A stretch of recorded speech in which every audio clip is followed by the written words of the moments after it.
Alors, premièrement, nous tenons à nous excuser pour ce grand changement de programme, parce que la cérémonie des vernissages devait commencer à 15 h pour ceux qui ont reçu les invitations d'une manière ou d'une autre. Nous n'allons accuser personne, mais ce qui s'est déroulé ici a un peu fait honte, hein? Mais on ne va pas s'atteler sur ça.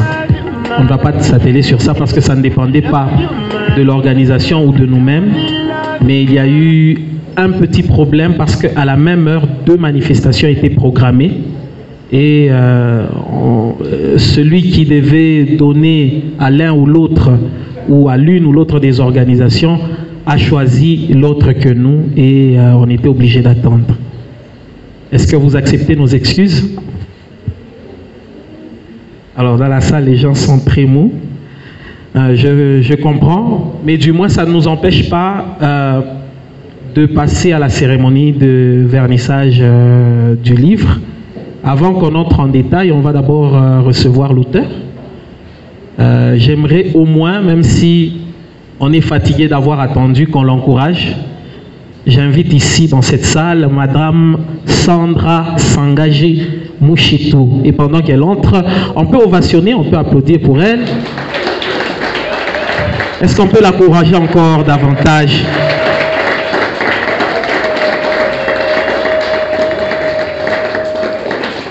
Alors, avant toute chose, elle est de foi chrétienne et elle a tenu à ce que tout commence par la prière. Je sais qu'il y a des gens de plusieurs obédiences qui sont venus en ce lieu.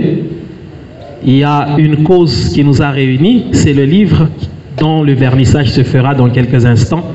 Mais j'aimerais inviter l'ancien Jean-Claude. Est-ce qu'il est parmi nous? Il peut faire la prière d'ouverture. On peut lui passer le deuxième micro. Nous allons suivre la prière avant de commencer la cérémonie.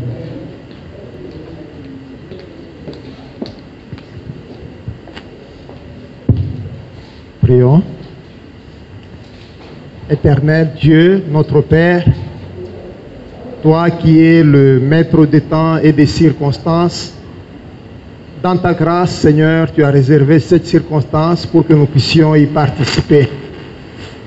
Et voici, nous te remercions pour ce moment qui ont été faits. L'organisation veut, Seigneur, s'associer à toi pour que cette circonstance puisse être conduite par ton esprit. Nous la soumettons, Seigneur, à ta seigneurie, à ta direction. Nous la soumettons, ô Dieu, à ta volonté. Voilà pourquoi nous voudrions te confier toutes choses de ce moment jusqu'à la fin.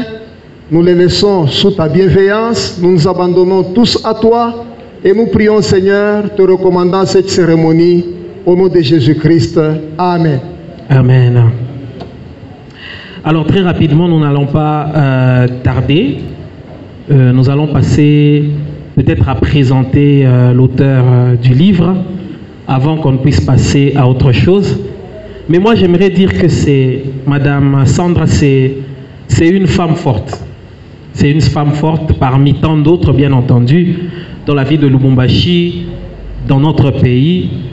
Et dans ma carrière, c'est très rare de voir des femmes qui écrivent, premièrement, mais qui choisissent aussi ce genre de sujet pour écrire.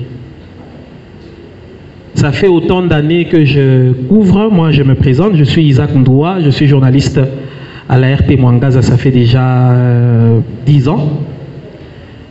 De tous mes 10 ans de carrière, j'ai couvert plusieurs fois la manifestation du 8 mars.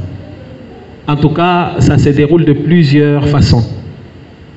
Et chaque année, il y a un thème qui est décrété au niveau international, mais aussi au niveau national, parce que il y a une tutelle au ministère qui s'occupe du genre, n'est-ce pas, et de la condition de la femme. Et chaque fois, il y a un sujet qui est émis et qui nous ramène dans l'histoire. Avant que je ne puisse présenter, c'est une bonne façon pour moi de présenter Madame Sandra. Si vous suivez l'histoire de notre pays, vous allez comprendre que même la condition ou les droits de la femme sont passés par plusieurs étapes. Auparavant, on avait parlé de l'émancipation. Je pense qu'il y a ceux qui s'en souviennent.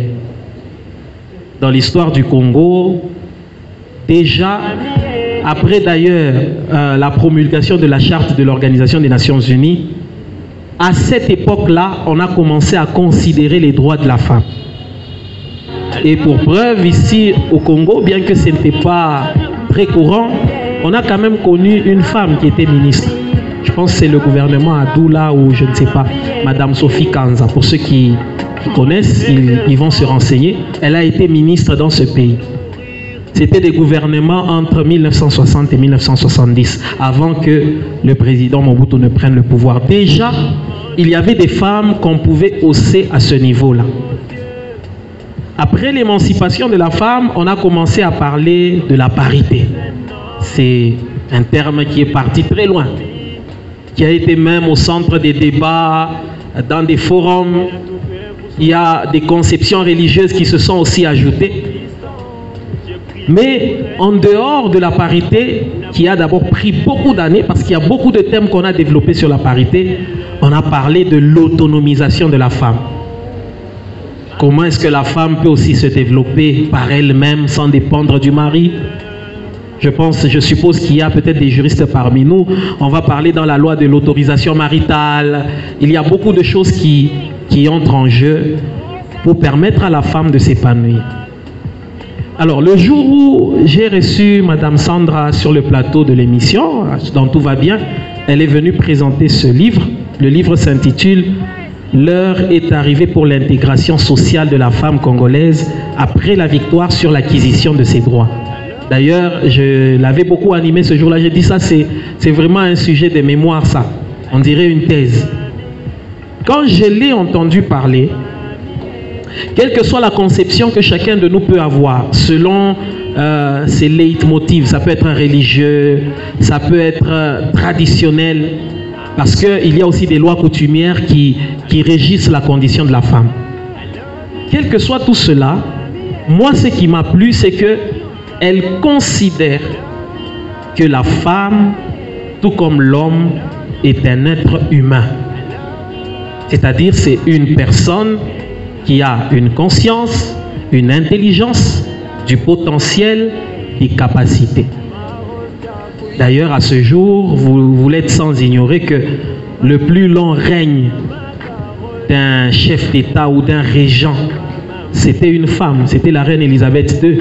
Elle a fait 71 ans sur le trône.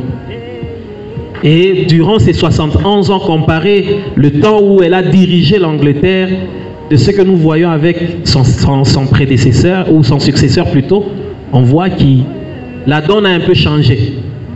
La femme était charismatique, elle était capable de tenir le Royaume-Uni. Ce n'est pas seulement le Royaume-Uni que nous voyons, il y a le Commonwealth, tous les pays qui sont liés au trône, le Canada, l'Australie, partout. Elle a été capable de tenir ces pays-là. Le premier aspect, c'est que, comme je l'ai dit, moi j'ai aimé, elle a mis au centre la femme et l'homme sur le même pied d'égalité. Moi, je n'entre pas dans les considérations coutumières, hein, de dire le rôle de la femme dans la maison, c'est ça. Moi, je parle de l'être humain, n'est-ce pas, avec son potentiel. Alors, la deuxième des choses qu'elle relève, qui m'a plu, avant qu'on puisse parler de sa courte biographie, c'est que, en dépit du fait que l'homme et la femme sont tous égaux, elle fait remarquer que la femme, on lui a déjà donné ses droits. C'est-à-dire, il y a des personnes, notamment des hommes, qui se sont mis un jour ou plusieurs fois autour d'une table pour parler des droits de la femme. J'ai parlé de la charte de l'Organisation des Nations Unies. J'ai parlé de certaines lois qui ont été modifiées ici au Congo. La loi sur la parité qui a été aussi promulguée dans la Constitution de 2006. En dépit de tout cela, ce qu'on a remarqué, c'est que la femme a ses droits. Ses droits sont quelque part, mais il faut les réclamer. C'est un peu comme l'indépendance. La Belgique avait promis l'indépendance, comme d'autres métropoles avaient promis l'indépendance au pays, mais il fallait chercher un moyen pour avoir cette indépendance-là. Et elle a insisté pour dire que tant que la femme restera inactive, oisive, en train d'attendre qu'on apporte ça, ça sera des paroles, des lois qui n'auront jamais d'effet. Pour preuve, chaque 8 mars, je pense que nous sentons tous sur la ville ici qu'il y a des femmes qui célèbrent leur journée. On va les voir partout, Il y a beaucoup d'aspects, d'autres c'est l'occasion pour s'échapper un peu du foyer, n'est-ce pas? Elles vont, elles passent des moments, d'autres même font des forums, comme nous, comme ça, ils se réunissent, elles parlent des choses qui concernent les droits de la femme, mais dès que c'est le 9, on a tout oublié. Ça, c'est un constat général. Et dans son livre, Madame Sandra fait cette interpellation. Ce qui m'a plu, c'est que quand elle m'a parlé du vernissage, ce n'est pas la seule femme qu'on reçoit sur les plateaux de l'émission qui a écrit. J'ai reçu d'autres qui ont écrit sur des thèmes.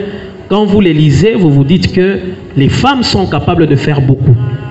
Actuellement, la ville de Lubumbashi est dirigée par une femme. C'est pour dire que la femme est aussi capable de faire grand. Alors, Madame Sandra, elle est, je l'ai dit, elle est d'obédience chrétienne.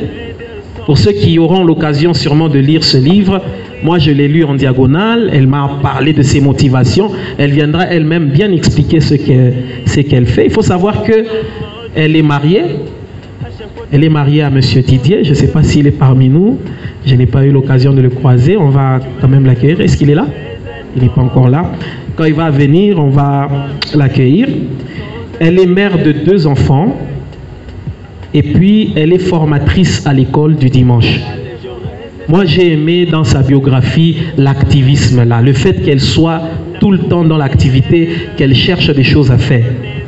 Elle est juriste de formation, donc on est sûr que ce qu'elle a écrit ici, c'est un connaisseur de droit. Donc elle ne l'a pas fait au hasard. Je pense que pour ceux qui vont lire ce livre de 64 pages, ils vont comprendre. Il faut savoir que elle est passionnée de la défense des droits de la femme et de la jeune fille dans le but de l'amélioration des conditions de la femme. Ici, j'insiste parce que au moins, il y a des femmes qui peuvent se lever pour défendre les droits de la femme. Aujourd'hui, dans notre pays, nous parlons des héros nationaux. Parmi ces héros, il y a Lumumba. Nous parlons de lui parce que en dépit du fait qu'on lui avait promis l'indépendance du Congo, il s'était levé un jour pour réclamer cette indépendance. Bien sûr, ensemble avec tous ceux avec qui il était. Et je crois que pour les femmes, si elles se lèvent comme ça, ça va nous aider.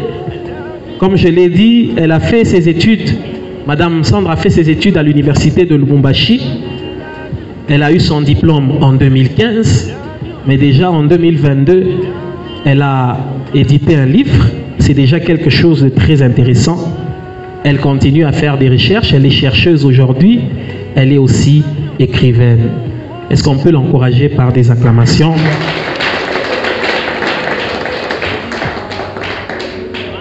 Alors, nous n'allons pas vous prendre le temps. Déjà qu'il y a un contretemps dans le programme. Je veux inviter M. Daniel Ebondo, s'il est parmi nous. Voilà, il peut s'approcher et puis nous allons l'encourager. Il va passer à une allocution sur une entreprise, n'est-ce pas? C'est quoi le nom déjà? C'est TTM, j'ai vu là-bas. C'est en anglais. Je ne vais pas m'hasarder à citer ça en anglais. Je lui donne la parole.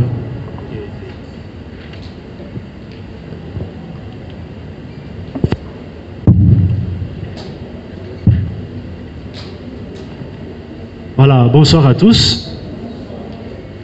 Ce soir, c'est vraiment un honneur pour moi de me tenir devant vous et surtout de parler de notre entreprise TTM SARL. TTM SARL est né grâce à cet ouvrage que je vous présente là. Tout est parti d'une observation faite après 6 ans d'expérience dans les domaines d'informateur, d'un chercheur et enseignant dans les écoles publiques et privées de la ville de Lubumbashi. L'observation était qu'il n'existait pas de livre officiel d'informatique suivant les programmes nationaux du pays.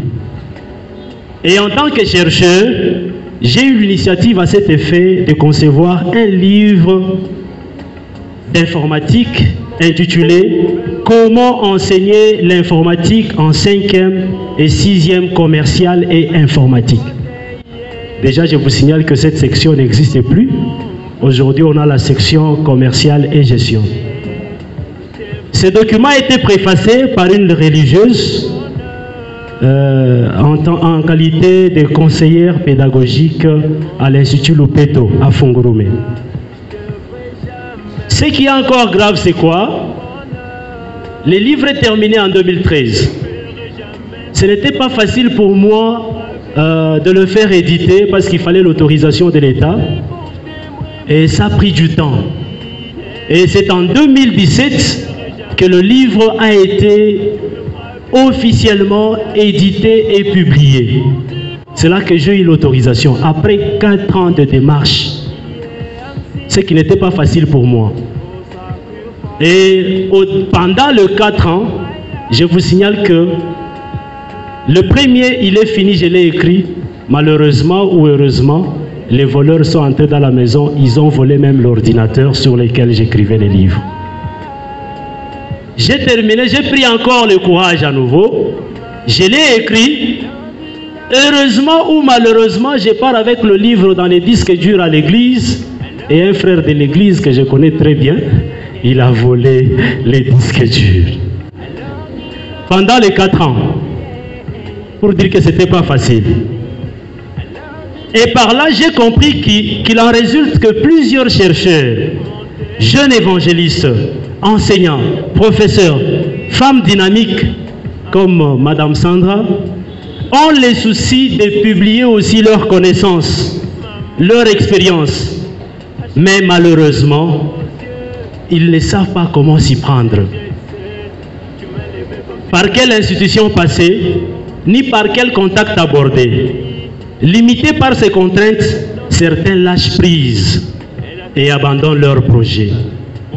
C'est dans cet ordre d'idée que notre entreprise a vu le jour. Dans un objectif de vulgariser la connaissance, de donner accès à tout le monde, de publier et de médiatiser ces connaissances par les écrits. Et c'est en avril 2018 qu'est née officiellement notre entreprise TTM SARL. Grâce à celle-ci, tout le monde peut immortaliser ses œuvres. C'est pourquoi cette entreprise vous offre les multimédias, les éditions, la publication et l'archivage.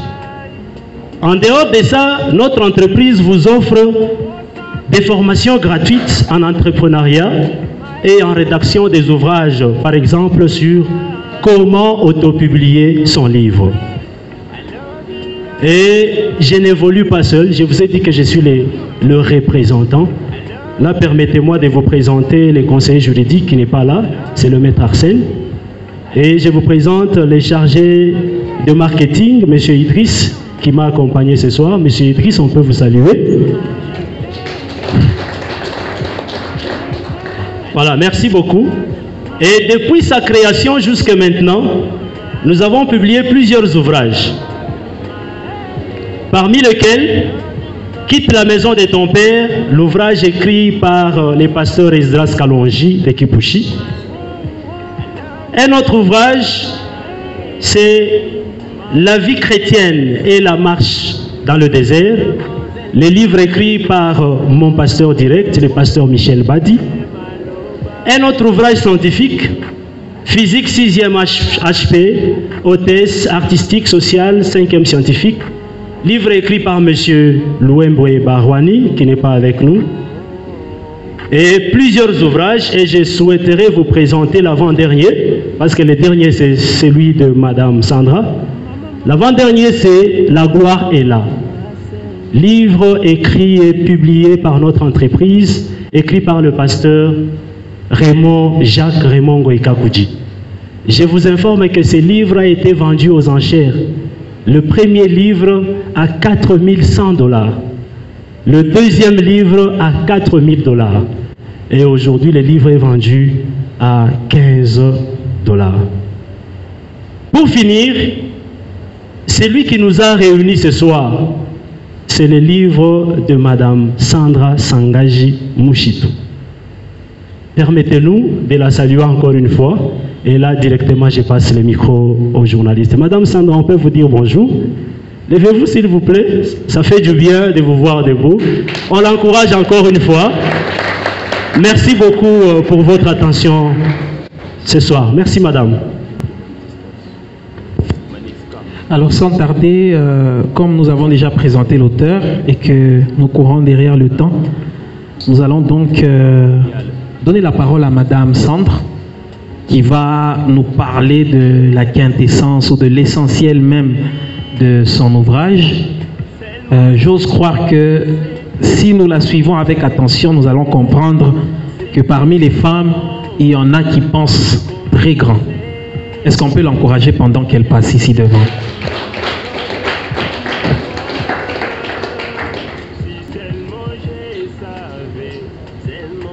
Bonsoir tout le monde. Bonsoir encore une fois. Je pense que M. Isaac m'a déjà présenté et il a très bien fait. Je ne reviens pas sur la présentation. Je vais passer directement à peut-être la présentation de mon livre, de mon travail.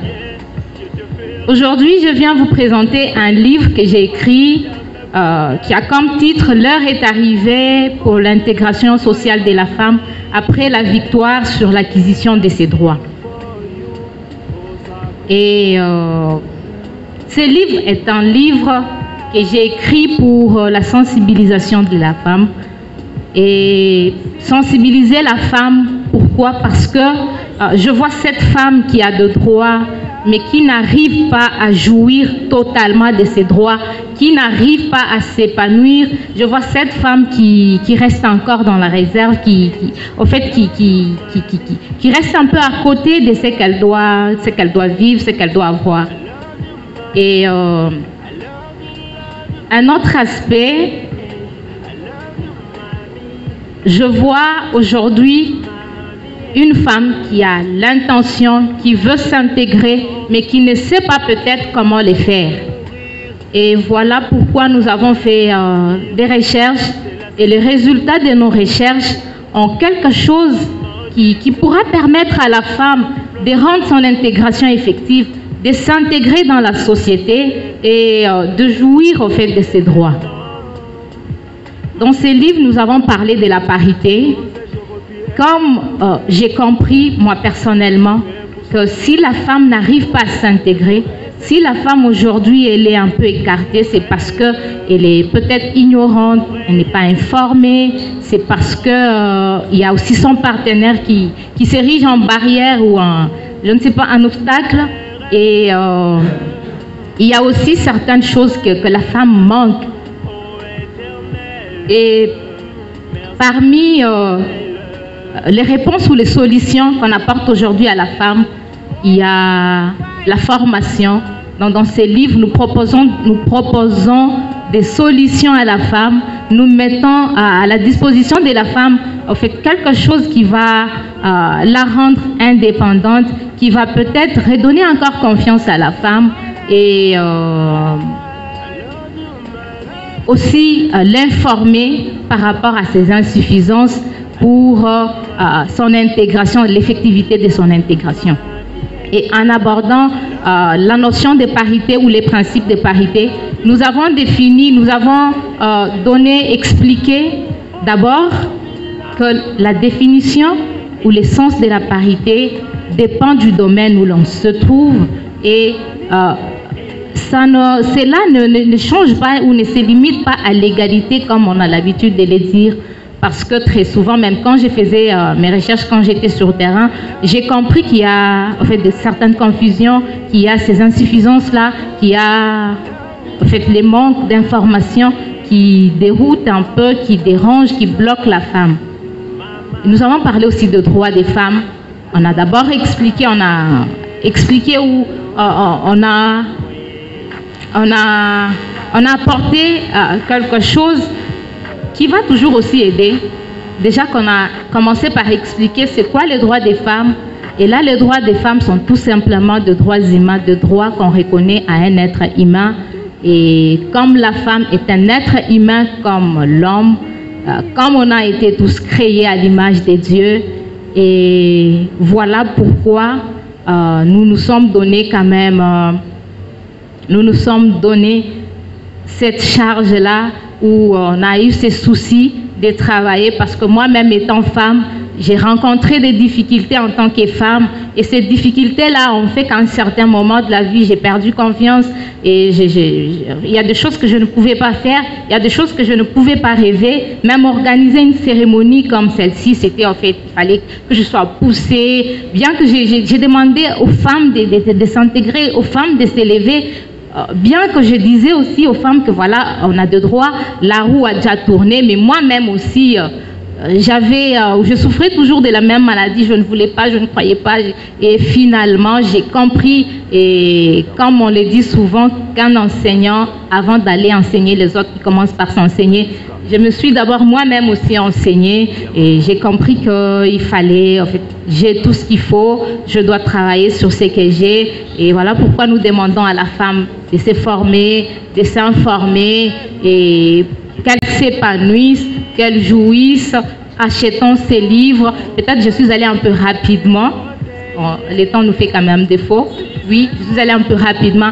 Payons les livres, achetons les livres. Il y a de bonnes choses et la femme ne restera pas ou plus encore derrière. La femme n'aura plus honte de parler en public. La femme va s'élever, elle va s'intégrer. Déjà parce que ce que Dieu veut pour nous, c'est qu'on s'épanouisse. Parce on l'appelle le soleil de justice. Dieu n'est pas injuste. Il nous donne tous les mêmes droits. Et en préparant cette cérémonie ou en faisant la promotion de ces livres, j'ai rencontré différentes personnes qui me disaient non, non, madame, ne parlez pas, n'impliquez pas Dieu dans vos histoires. Vous savez Dieu? Oui, j'ai dit oui, je n'implique pas Dieu, mais seulement c'est mon avis. Quand je lis la Bible, moi je vois que Dieu me considère aussi de la même manière qu'il considère l'homme. Je ne dis pas que je vais être homme, je ne dis pas que je vais prendre la place de mon mari, non. L'homme, et je l'ai même dit dans mon préambule, l'homme reste homme et la femme reste femme, mais nous sommes tous des êtres humains, nous avons tous des droits et nous sommes tous, je ne sais pas, nous sommes tous, nous sommes pareils. Et là, je sais qu'il y a des gens qui disent, ah pareil, oui, on est pareil, c'est vrai, Dieu a dit l'homme est le chef. Je ne refuse pas, il est le chef, c'est l'ordre, mais par rapport aux droits, on est vraiment pareil, on a le même droit, que la femme s'élève, que la femme s'intègre, que cette femme brise les tabous, qu'on participe aussi, qu'on apporte aussi notre contribution au développement de la nation. Et acheter ces livres, c'est vraiment contribuer et participer au développement de la nation. Merci à tous.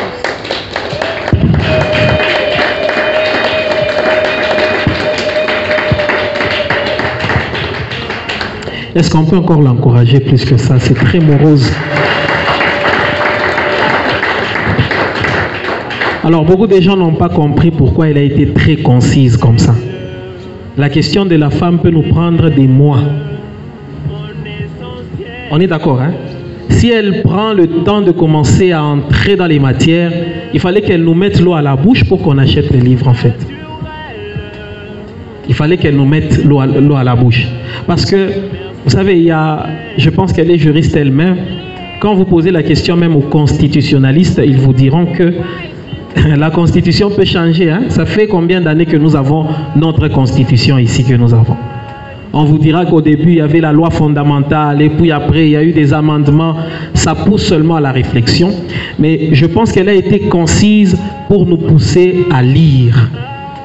Hier, j'étais en train de suivre quelqu'un, c'est un prédicateur de la parole, qui disait même que il y a deux catégories de personnes. Quand vous voyez quelqu'un qui n'a pas l'habitude de lire, c'est quelqu'un qui n'aspire pas à de grandes choses. Parce que la lecture nous apporte la connaissance. La lecture nous permet de découvrir autre chose. Tu vas voir, même devant la télévision, il y a des gens, quand on met des documentaires, ça les ennuie. Et ceux qui conçoivent les programmes télé savent. Ils savent que ça, c'est tel audimat qui va plus suivre. Ça, c'est plus pour les jeunes. Et les jeunes, on leur met la musique, on met trop de cinéma là. Ceux qui font les cinémas, si vous suivez un film de Jacques Bauer, il y a celui qui a écrit les synopsis, les scripts. Donc il y a quelqu'un qui a pris le temps de créer cette histoire-là. C'est une œuvre scientifique qui a même un droit d'auteur. Et il gagne des millions à cause de ça. Alors, j'aimerais encore encourager les uns les autres à lire ce livre. Elle nous a fait le résumé sur le plateau de l'émission. Je pense qu'on avait même envie de l'inviter encore. Et je crois que ça va plus aider les femmes. Si vous êtes homme, vous êtes mari d'une femme, permettez ou encouragez votre femme à lire ce livre. Alors, moi, je ne vais pas dire ce qui est dans le livre. C'était le rôle de Madame Sandra. Mais on va passer au lancement. Mais avant de cela, on va inviter le berger Freddy Moulongo, qui est parmi nous. On va l'inviter. Il va...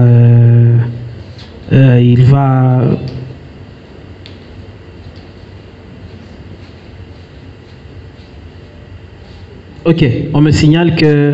Moi, je pensais que... Voilà, j'ai compris. On me signale qu'il y a aussi des gens qui ont accompagné Madame Sandra dans la rédaction de ce livre, qui l'ont vu en train de faire les recherches. Ce que j'aimerais souligner, c'est qu'il s'agit d'une œuvre scientifique. Même les livres qu'on nous a présentés, pour rédiger un livre, ça demande des normes. Vous allez voir, donc les éditeurs, ils corrigent et tout ça. Et Madame Sandra a eu le temps de descendre sur le terrain, de réunir les données. Alors, nous, elle nous avait déjà parlé d'un couple qui est au centre du livre, qu'elle a pris comme modèle. Je ne vais pas citer, mais je ne sais pas si parmi nous, il y a quelques personnes qui ont des témoignages sur elle. Monsieur Daniel notamment. On va donc ici inviter Monsieur René Kiboué, il est parmi nous? Il n'est pas là. Voilà, moi je savais qu'il n'était pas là. Alors on invite encore Monsieur Daniel qui a un mot à placer par rapport à ce livre. Est-ce qu'on peut l'encourager par des acclamations? Voilà, encore une fois, bonsoir. Permettez-moi, comprenez. À travers le livre de Madame Sandra, que nous vous présentons aujourd'hui, vous allez d'abord comprendre le sens de la parité mal interprété par plusieurs, mais qui n'est simplement qu'une complémentarité entre l'homme et la femme, jamais l'égalité. Ça, c'est le premier élément. Après la lecture de ces livres, notre service d'électorat a décelé les causes de la discrimination faite à la femme, du complexe d'infériorité constaté chez la femme, du manque de confiance de soi chez la femme. Voici quelques causes. La première, c'est dans la famille. Déjà dans la famille, la jeune fille se sent inférieure au garçon par le fait qu'après avoir mangé, tout le monde peut s'élever et partir. C'est à elle de rester pour débarrasser la table. S'il arrivait que les parents manquent de moyens pour scolariser tous les enfants, les parents prennent la résolution de privilégier d'abord les garçons en avançant des raisons telles que la fille sera prise en mariage. C'est les garçons qui saura garder la famille. Or, selon ma petite expérience, c'est par contre les femmes qui savent bien garder les familles que nous les hommes. Et ça n'engage que moi, s'il vous plaît.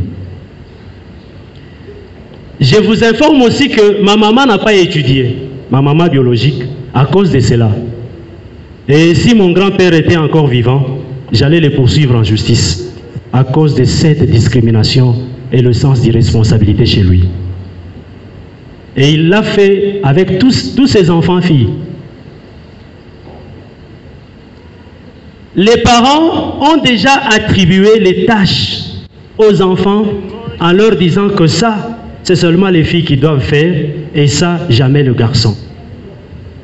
Et par là, j'ai compris que c'est nous les garçons, c'est nous les parents qui encourageons les manques de confiance de soi chez la jeune fille dans nos familles. Deuxième chose, ou deuxième cause de la discrimination, c'est la religion. Permettez-moi de toucher à la religion. Beaucoup de religions se servent du livre de 1 Corinthiens chapitre 14, verset 34. qui dit que les femmes se taisent dans les assemblées car il ne leur est pas permis d'y parler, mais qu'elles soient soumises selon que le dit aussi la loi. Chères femmes, je voulais vous dire une chose.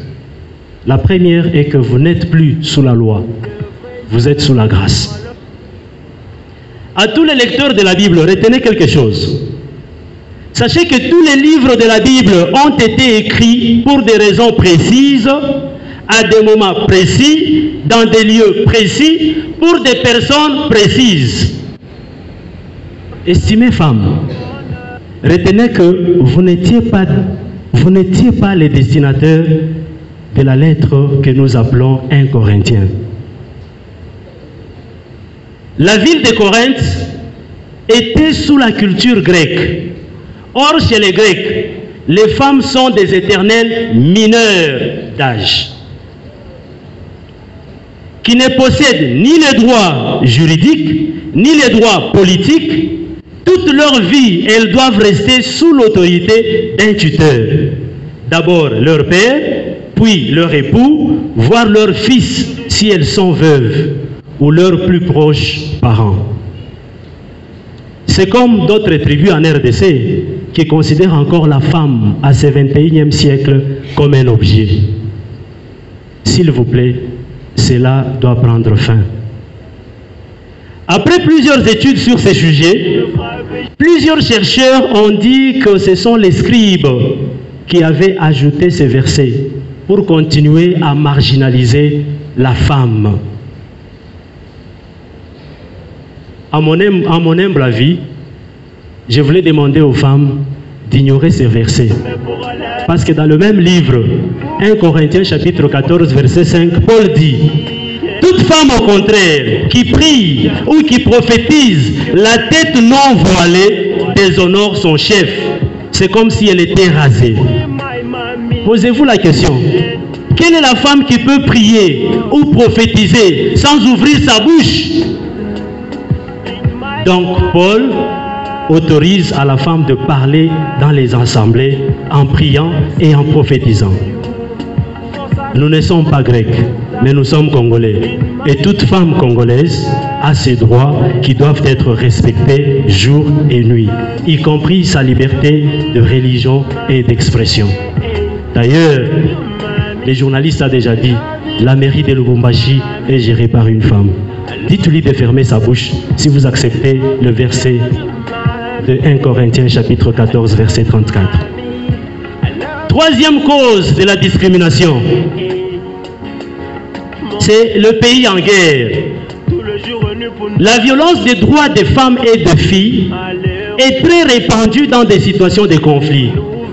Elle est utilisée comme tactique de guerre et elle s'installe aujourd'hui dans des foyers. À travers cette cérémonie, nous demandons à l'État congolais de mettre fin à la guerre déjà installée à l'est de notre pays, car celle-ci renforce encore les violences faites des droits des femmes et de la jeune fille. Nous demandons à la femme de participer dans tous les aspects de la consolidation de la paix pour mettre fin à la discrimination faite à la femme et de résoudre les conflits sans violence. Troisièmement, à travers cette cérémonie, nous demandons aux ONG et au gouvernement de continuer à soutenir les femmes qui dénoncent les violences et les discriminations. Car en ayant eu le courage de dénoncer leur mari, elles sont stigmatisées, marginalisées, tombent souvent dans la pauvreté et meurent en se condamnant pourquoi elles ont pris la résolution de dénoncer cela. Si la mobilisation est bien faite à travers cet ouvrage, je pense que d'ici 2023, nous aurons au moins 50% des femmes dans tous les domaines de la vie à travers la République.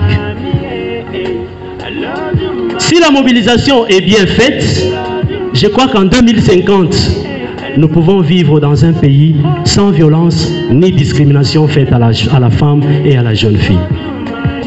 Avec tout respect possible que je donne aux hommes de Dieu, dites au pasteur qui avait dit que la place de la femme, c'est à la cuisine. Dites-lui que M. Daniel Ebondo dit que la place de la femme, c'est dans la politique.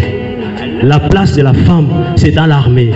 La place de la femme, c'est dans tous les domaines de la vie pour contribuer au développement socio-économique de ces grands pays aux côtés de l'homme. Et lors de mon premier entretien avec l'écrivaine, Madame Sandra, j'ai compris qu'en elle, il y avait la soif de conscientiser les femmes. D'ailleurs, elle vient de le dire ici, mais c'est les moyens matériels qui manquent. C'est pourquoi nous vous demandons de soutenir cette écrivaine en achetant son livre, en véhiculant massivement son message, en organisant encore des conférences pour sensibiliser toutes les Congolaises. Et pour se faire entendre, pour faire entendre la voix de la femme jusqu'aux grandes instances. J'ai dit et je vous remercie. Est-ce qu'on peut encore l'encourager? C'était un beau discours. Un discours plein de sens qui a cherché l'équilibre. Alors on va donner la parole à l'assistance avant de passer au lancement du livre. Je pense que Madame Sandra a été très concise, comme je l'ai dit, pour nous permettre de poser des questions. Alors déjà, s'il y a des personnes qui peuvent se manifester et poser des questions sur le livre, c'est qu'elle a expliqué. Nous allons accorder des questions 5 par 5 ou 2 par 2, ça dépend. Elle va prendre note et puis elle va répondre. On va la garder assise. Si quelqu'un a une question dans l'assistance, on peut passer le micro à monsieur.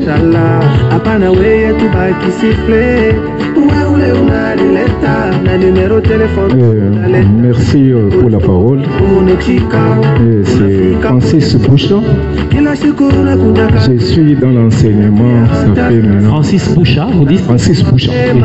Ça fait 22 ans que je suis dans l'enseignement. On travaille avec Ebondo. Bon, les dessins ont voulu qu'on se sépare, mais on est toujours unis.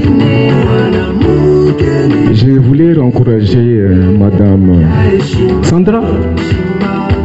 Écrire, c'est pas donner n'importe qui actuellement. On dirait que c'est un luxe. Vous trouverez beaucoup de gens. Il s'agit d'écrire bien Kwandi Katena. On ne veut pas écrire. Qu'on parle seulement. Comment vous êtes courageuse d'écrire, avancer encore, il faut écrire. Et un drame, je dirais même un dilemme, avec nos femmes africaines. Dans mon expérience de 22 ans, il y a une seule année où j'ai enseigné dans une école technique. Il n'y avait que des garçons.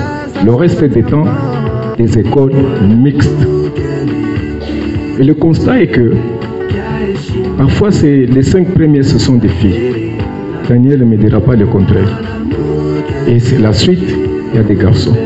Et vous trouvez les garçons, ils rêvent de devenir joueurs, devenir rappeurs, devenir musiciens. Et parfois je taquine mes élèves pour dire le Congo de demain sera dirigé par une femme. Nous ne serons pas là. Ils vont vous diriger, ils vont voter des lois pour vous contraindre, vous les hommes, à rester aussi à la maison. Parce qu'ils sont des désordonnés quelque part. Elles vont maîtriser les lois, elles vont nous prendre les institutions et on va vous mettre au cachot. Mais la problématique de votre livre, il est trop riche. C'est un grand débat. Quand on touche à la femme, la parité, l'émancipation, l'autonomisation, ça fait beaucoup de choses. Vous avez été trop concise, je ne sais pas pourquoi. Votre livre devait être très volumineux. Il y a beaucoup de matières. Bon, ici vous êtes une femme de science. Je n'ai pas vu quelque part, parce que j'ai jeté un coup d'œil par stratégie. J'ai vu la bibliographie. Et puis quand même, elle a lu. Il fallait lire aussi Simone de Beauvoir. Parmi les femmes qui ont bataillé pour qu'on respecte les droits de la femme. Il semble que c'est la première femme à porter les pantalons. Bien que Elle a mordu à l'existentialisme athée, où c'est l'existence précède l'essence. Là, je n'étais pas tellement d'accord. Bon, plus tard, quand vous approfondissez sa biographie, il n'y a pas bien de choses à prendre chez elle. Il faut prendre ce qu'elle écrit avec beaucoup de pincettes, parce qu'elle était lesbienne. Vous voyez déjà, une lesbienne ne peut pas mettre au monde. Quand vous lisez La maternité n'était pas mollo, elle met toutes les raisons pour lesquelles qui l'ont poussé à ne pas mettre au monde. Lisez approfondissez, vous allez voir tous les textes. Elle donne des raisons pour lesquelles elle n'est pas mis au monde.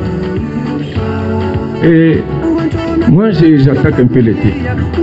Pourquoi ne pas prendre seulement droit, intégration de la femme? Mais je ne sais pas, vous réduisez les champs congolaises.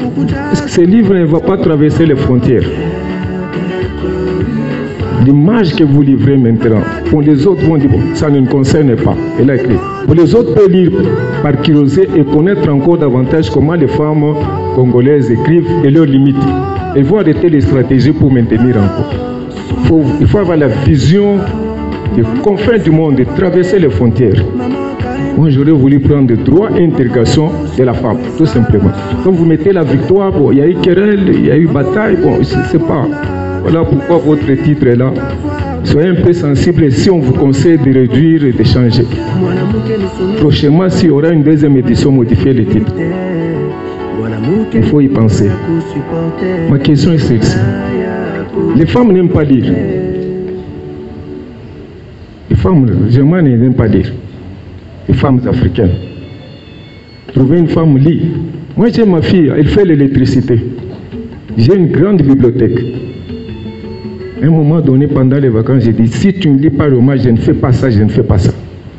Tu as les livres, ne me demande pas. Avant, je faisais parfois des devoirs. J'ai dit, pour le moment, la bibliothèque est là, je ne fais rien. Tu auras 0 après tout, c'est ton devoir à toi. Ce n'est pas mon devoir. Tu le fais, tu me présentes, moi je vais donner les orientations. J'ai une bibliothèque qui a des domaines différents. Bon, je vois qu'elle commence à lire. C'est ça le drame pour les femmes. Est-ce qu'elles croient d'abord à la parité, à tous les thèmes qu'on donne? Beaucoup de femmes ne croient même pas. Au français, vous posez même aux filles, qu'est-ce que c'est la parité? Elles ignorent la parité. Les femmes ignorent la parité. Bon, vous voyez tout ce que vous faites là. Moi, je pense que madame réfléchissait beaucoup plus sur la didactique, la pédagogie pour amener les femmes à des actes concrets. C'est ça les grands débats. Les pousser à entrer dans des actions, qu'elles soient visibles. Les femmes ne sont pas visibles. Tout ce que vous pouvez faire, vous pouvez écrire. Et il a bien dit le journaliste Isaac. Le 8 mars, c'est le pan, c'est les sorties, c'est s'enivrer, et même draguer les hommes. C'est notre jour. Mais il faut qu'il y ait une didactique pouvant permettre réellement des femmes, si vous en gagnez même 2, vous faites déjà grand. Les 2 là vont gagner 2. Donc la multiplication va aller comme ça. Peut-être vous êtes la seule à comprendre ça. Parce que tout ce que vous avez écrit, vous êtes sûr qu'il y a des femmes qui ont lu. Il faut vous lire. Il faut aller à ça. Amener à les sensibiliser, à sentir que c'est bon. C'est comme aujourd'hui, moi je parle à mes élèves. Je sens aujourd'hui que c'est bon d'être congolais. Je sens bon d'être congolais. Je n'aime pas le Congo à cause de tel président. Non, je suis congolais, je dois me sentir. Il y a des gens qui nous tuent pour être congolais. Il y a des gens qui deviennent des Congolais, ils nous tuent même. Nous ne sentons pas. Femme, sentez qu'une femme, ce n'est pas de donner à n'importe quoi. Il y a des gens qui sont morts pour des femmes. Donc, amener, réfléchir à la didactique, à la pédagogie pour sensibiliser. Que votre sensibilisation soit une sensibilisation qui aboutisse à un acte. Bon, je pose la question. Votre mari, commence à me poser la question. Son absence démontre qu'il ne vous soutient pas. Bon, moi, c'est ce que je constate. Il est dans l'organisation, il était là. Bon, non. Je vais la laisser répondre elle-même. Non, par rapport à la femme, telle journée.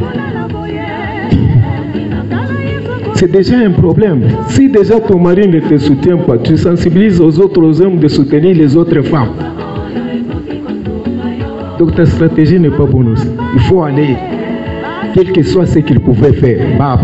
Donc la question c'est où est son mari? Ok. Merci. Il y a une autre question dans le fond. Est-ce qu'on peut récolter? Moi, je vous suggère qu'on récolte 2 ou 3 pour gagner le temps vu que... Bonsoir. Voilà, moi c'est Laurent Kamanga, l'un des cadres de l'Acti 20, la maison qui a été invitée pour couvrir la manifestation. J'ai aussi écrit 2-3 livres et très souvent j'ai des petits soucis avec madame lorsqu'il faut que je lise. Très souvent, je m'organise pour lire la nuit parce que quand c'est la journée, vous allez vous heurter à ses humeurs. Mais quand on voit une femme écrire, on se dit, il y a franchement du courage, il y a du cran. Permettez-moi de vous dire félicitations, madame. Voilà. Ma question, c'est par rapport au sujet lui-même tel qu'il est présenté, parce que le sujet, c'est l'heure est arrivée pour l'intégration sociale de la femme congolaise. Je m'arrête par là. L'intégration sociale. Bien qu'étant au Congo, nous savons tous que chez nous, on a toujours dit la femme est la base même de la société parce que éduquer une femme, c'est éduquer toute une nation. Ce qui fait dire, socialement, la société congolaise donne déjà une place à la femme. Parce qu'on dit éduquer une femme, c'est éduquer toute une nation. Elle a déjà une place d'éducatrice de la nation, ce qui veut dire qu'on lui a déjà donné une place. Mais quand on nous dit l'intégration sociale, moi je comprends l'intégration comme étant entrer dans un environnement où on n'y était pas.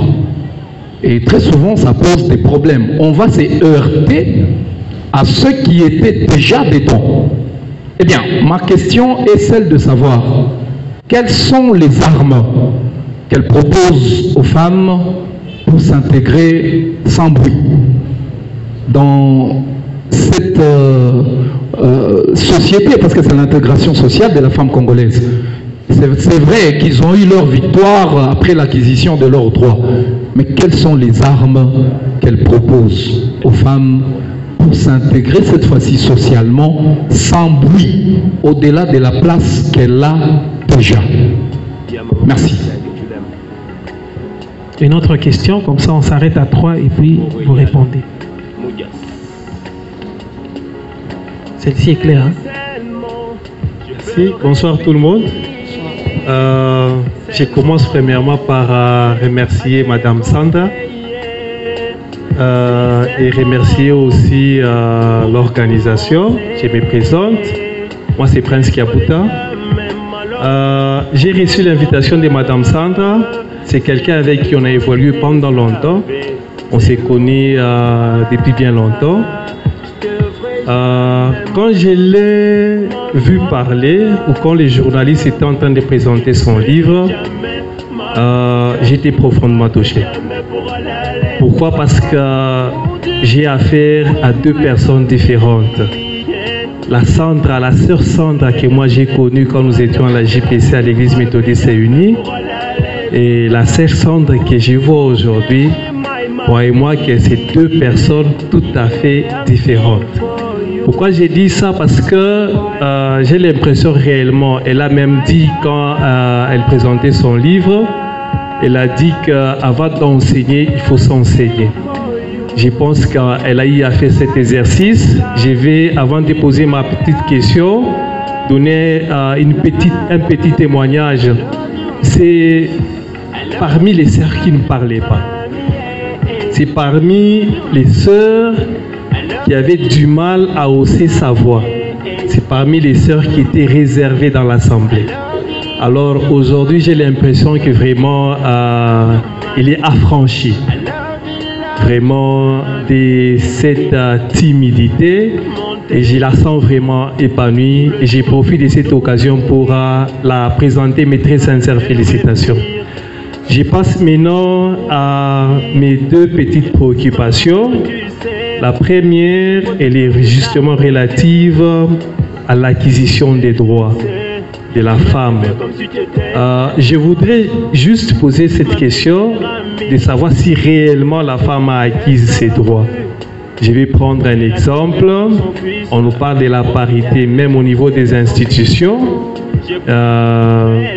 Nous tous nous constatons que cette parité est juste des noms.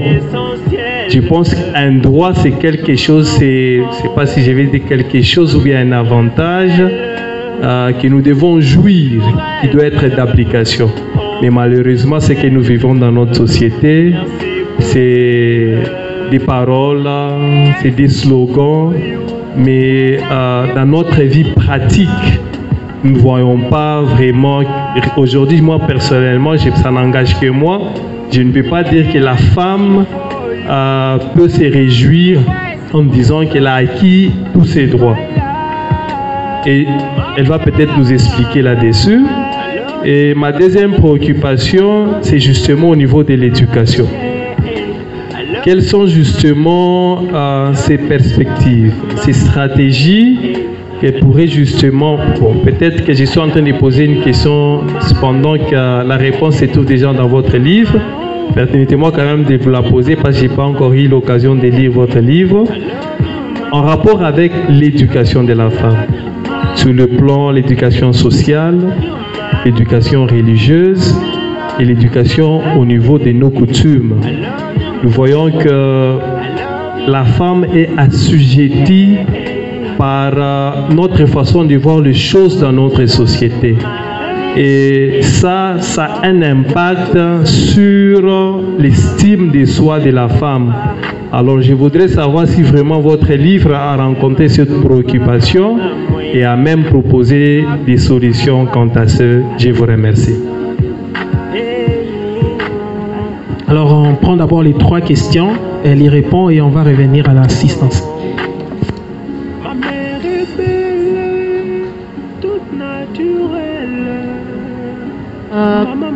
Merci en tout cas pour toutes les questions. Et je vais commencer avec les questions des papas enseignants. Je m'excuse, je n'ai pas retenu les noms. Monsieur Francis, je prends pourquoi seulement au Congo. J'ai bien voulu limiter mon travail dans l'espace. Pourquoi? Parce que c'est un secret, mais ce n'est pas un tabou quand même. En fait, je suis née au Congo et aujourd'hui je suis maman. Et depuis que je suis née, je n'ai jamais voyagé. Je connais bien le Congo, je connais en fait les situations du Congo, je connais la situation de la femme congolaise. Et je n'ai pas voulu m'hasarder à... Vous savez, il y a d'abord quelque chose qui me vient un peu là. On ne peut bien gérer que ce que l'on maîtrise. Du coup, je ne connais pas la vie ou les réalités de la femme zambienne. Mais comment est-ce que je peux étendre mon travail? Je ne sais pas, prendre le monde ou l'Afrique, c'est compliqué. Raison pour laquelle j'ai limité mon travail seulement au Congo. Je me suis limitée en fait, à la femme congolaise parce que c'est ça en fait, ces réalités que moi je connais, parce que moi-même je suis congolaise, je connais les réalités de la femme, je connais ses difficultés, je connais ses défis et je connais aussi ses points forts. Vous avez parlé, c'est pas vous, bon, je prends vous aviez dit que les femmes ne lisent pas souvent. Moi je pense que c'est la première fois d'entendre ça. Pourquoi? Parce que moi ce que j'entends souvent, c'est que les Congolais n'ont pas la culture de la lecture. Donc là, ce n'est pas seulement la femme. Et si aujourd'hui, vous mettez tout le poids sur la femme, donc c'est compliqué. Et en tout cas, la femme, elle doit se battre parce qu'on l'acquise même pour ce qu'elle n'a pas fait. Je pense que ça, c'est un problème de tout le Congolais. Ce n'est pas seulement la femme qui ne lit pas, mais aussi les hommes. C'est un problème pour tout le Congolais. Et... pourquoi mon mari n'est pas là? Mon mari est là. Je pense que vous avez dit que vous étiez arrivé à temps. Vous êtes arrivé aujourd'hui à temps. Et si vous étiez là vraiment à temps, vous l'avez vu parce qu'il était là. Avec tout ce qu'on a eu avant, bon, Il s'est battu, il a cherché quand même comment résoudre les problèmes. Donc, il est là, mon mari m'accompagne, il est à fond. Et si vous achetez les livres, vous verrez que je lui ai même remercié parce que c'est le premier sponsor de ce travail. Je lui dis encore une fois de plus, merci.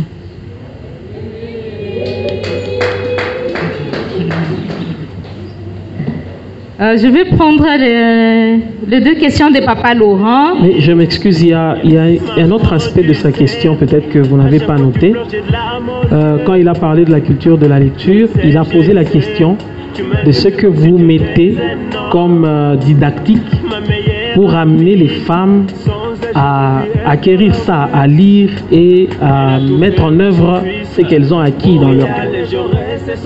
Ce que je mets à disposition. Quels sont les mécanismes que les mécanismes, c'est la sensibilisation. Je tiens vraiment à rester debout, à sensibiliser la femme jusqu'à ce que ce travail soit consommé, totalement consommé. Je ne sais pas si j'ai répondu à la question. Et je vais vite prendre les deux questions de Papa Laurent. Papa Laurent demandait, c'est la formule. Hein. Je ne sais pas si j'ai bien noté votre question. La première question, c'était la formule. Les éléments.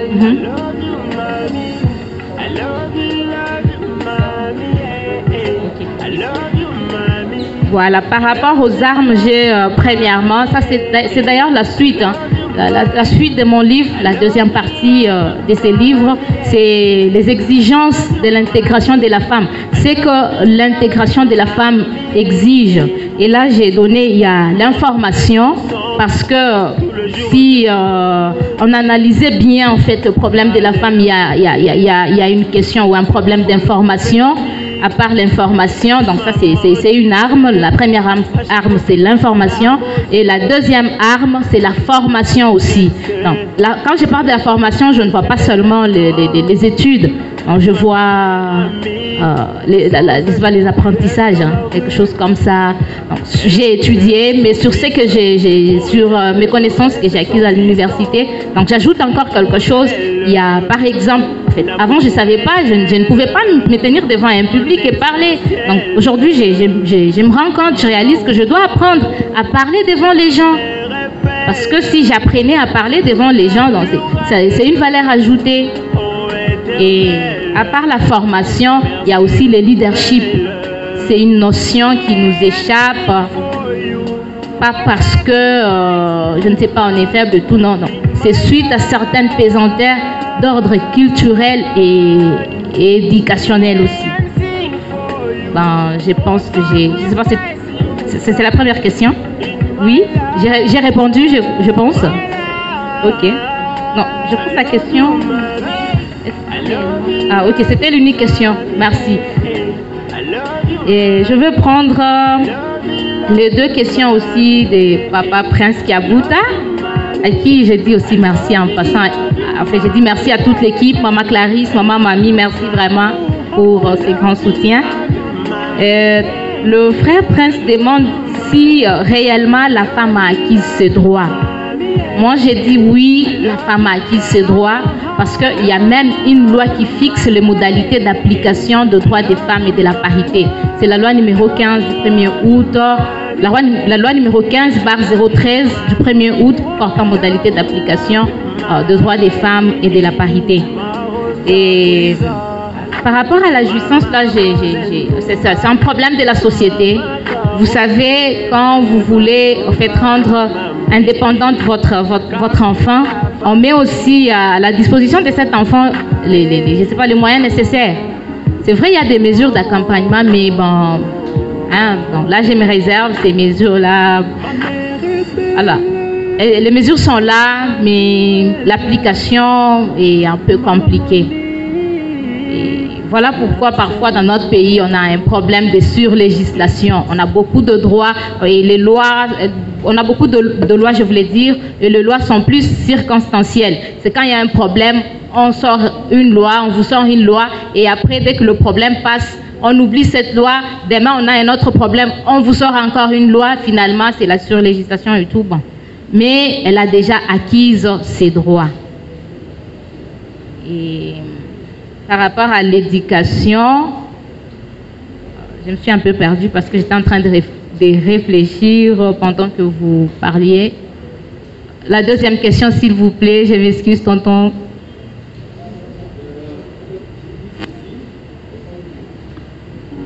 Et la deuxième question liée en rapport avec l'éducation, c'était sur le plan social, religieux et coutumier.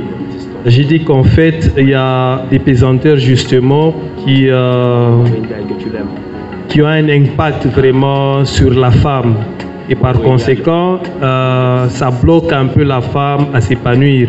Et je voudrais savoir si dans votre livre, vous avez proposé des pistes, des solutions quant à ça.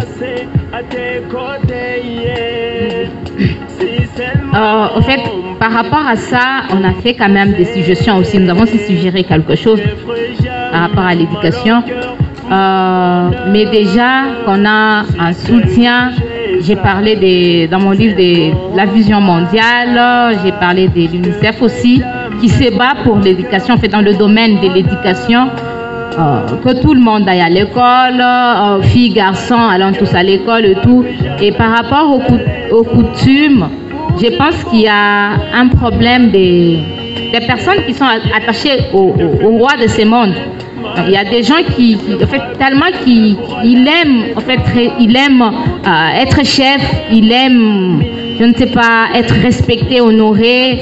Et en fait, ça passe pas, ça bloque un peu tout. La coutume ne veut pas lâcher, mais déjà, il y a quand même des améliorations parce que j'ai parlé des rites, des veuvages aujourd'hui qui paraissent pour la femme comme des tortures. Et il y a déjà certains coins qui n'acceptent plus ces histoires-là. Je pense que c'est un peu ça. Je ne sais pas s'il y a d'autres questions. Voilà, on nous dit que... mais je vois qu'il y a une question. Alors, c'est la dernière vague de questions. Hein? Comme ça, on va... Vous avez une autre question? Bon, on nous dit que vous allez lire dans le livre. Parce qu'il y a certaines choses que vous posiez comme question par rapport à l'éducation qui se retrouvent déjà là-bas.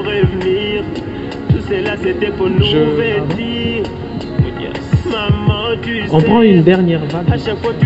Bon, je réponds au nom de Moudingo Kalombo Joseph. Je suis journaliste de l'agence congolaise des presses ACP. Bon, d'entrée des jeux, avant que je ne pose ma question, je ne connaissais pas aussi Madame Sandra Sangaji. Je suis aussi ravi de voir aussi une femme aujourd'hui qui écrit et elle-même s'expose de manière scientifique. Ma contribution, peut-être je ne peux pas payer les livres, mais je peux faire une information sur le vernissage de cet ouvrage. C'est gratuit, c'est pas payable. Merci beaucoup. Ma question est celle-ci maintenant. Est-ce que Madame Sandra, vous allez seulement vous limiter à cet ouvrage ou vous allez encore continuer à rédiger d'autres ouvrages? Et le deuxième volet de ma question, c'est la toute première où il y a encore d'autres que vous avez déjà publiés avant celui-ci. Alors, on prend la dernière question et puis on s'arrête.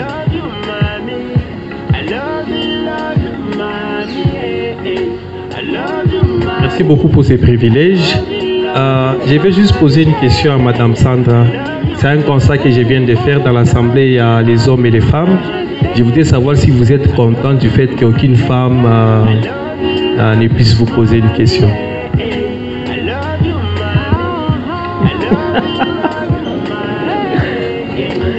Alors, on a un petit problème, c'est le temps. Donc, on avait demandé à l'audience d'être là à 15 h. Bon, les femmes ne vont pas poser les questions parce qu'on a dit. Vous permettez qu'elles posent leurs questions? Ok, on peut y aller. Merci pour la parole. Moi, c'est Madame Nathalie Mujinga. Ce n'est pas la question que je vais poser, mais je voudrais juste répondre à la préoccupation des messieurs. Nous, en tant que femmes, on n'a pas de questions à poser. Nous n'avons qu'à encourager d'abord Madame Sandra à acheter le livre et comprendre le contenu du livre. Et par après, On va poser des questions à Madame Sandra. Voilà. Moi, je pense que c'est la meilleure façon de faire. J'ai dit, je vous remercie. Il y a une autre question à côté de vous là. Merci pour la parole. C'est Maman Omba.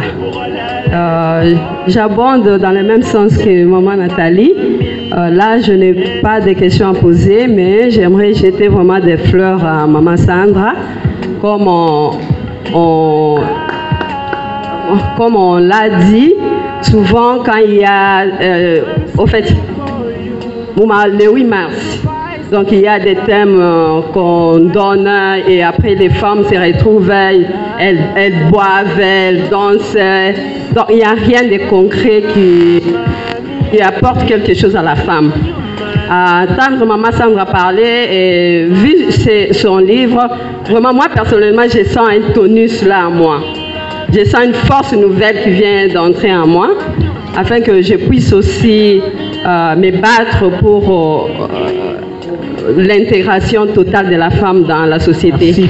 Alors, j'exhorte vraiment toutes les femmes qui sont là de faire tout, d'acheter les livres pour comprendre davantage ce que Maman Sandra nous recommande et de les mettre en pratique, de la soutenir afin que cette intégration vraiment s'étende.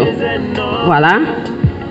Est-ce qu'on peut l'encourager? C'est quand même un mot bien placé. On va laisser à Madame Sandra de répondre et on va passer à autre chose. Merci. Par rapport à la première question, c'est...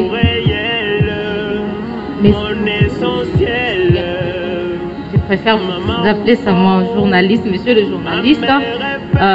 C'est mon premier travail. Et je ne dirais pas que c'était facile, non. C'est vrai, aujourd'hui, j'entends les gens me féliciter, mais je pense que ces félicitations-là, je dois aussi les présenter ou les amener quelque part. Et c'est à celui qui m'a donné la force, c'est lui qui m'a soutenu, et c'est sur qui je me fonde ou je me tiens, c'est l'Éternel Dieu Tout-Puissant qui m'a vraiment soutenu, qui m'a aidé. Sinon, sans lui, je ne pouvais pas faire. Et je pense que j'avais déjà annoncé une suite. Et cette suite-là, c'est un prochain livre ou une deuxième partie. Ça sera toujours... c'est une continuité, voilà. C'est une continuité. Et ma lutte va continuer. Je ne pense pas que je vais m'arrêter, non. Parce que je crois que c'est la volonté de Dieu. Il faut que je continue. Merci. Est-ce qu'on peut encourager Madame Sandra? Alors, on va passer à une autre partie essentielle, n'est-ce pas, de cette rencontre. Je vais inviter le berger Freddy Moulongo. Il va passer devant, il va prier d'abord pour le livre. Est-ce qu'on est prêt à soutenir Madame Sandra? Nous sommes prêts. On peut se manifester si on est prêt. Écoutez, on n'a pas l'habitude de pousser les gens à poser des gestes. Moi, je vois que parmi nous, il y a déjà certains qui, par exemple mon confrère, qui se dit, je dois aussi véhiculer ce message pour que l'audimat, l'audience puisse savoir qu'il y a une femme qui a publié un livre. Alors, j'ai aimé beaucoup les interventions des deux mamans dans le fond. Elles qui disent que la meilleure façon de l'encourager, vous voyez, ce livre pour l'éditer, ça demande beaucoup. Hein? Je crois qu'il faut qu'un éditeur le corrige, il faut... Tout ce que vous voyez, ça a coûté, c'est un coût en fait. Et puis, en dépit de ça, avant cela, il y a les travaux de recherche. Elle descendait sur le terrain, elle prenait des contacts, elle appelait des gens, elle faisait des recherches sûrement sur Internet. Ça demande des moyens. Alors, aujourd'hui, une bonne façon de l'aider serait d'abord d'acheter les livres pour aller les lire. Est-ce qu'on est d'accord? On est d'accord, hein? Je vais inviter le berger Freddy Moulongo. Il va passer devant sous nos ovations, on acclame. Et il va prier pour le livre avant le lancement de la vente.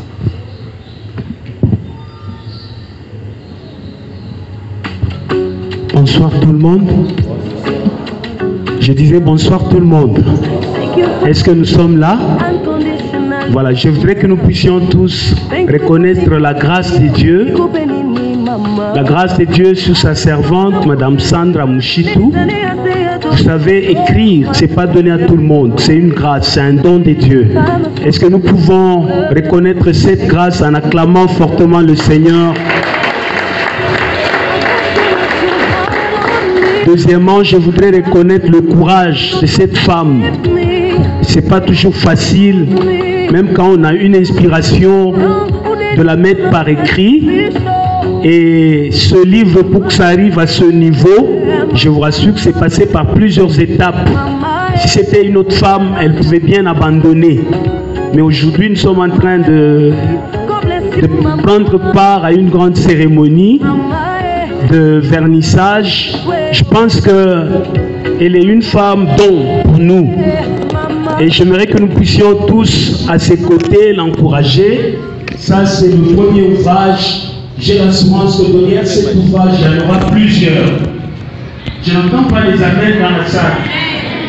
J'ai l'assurance que quand on citera les écrivains au Grand Katanga ou en RDC dans le monde, le nom de Sandra Mouchitou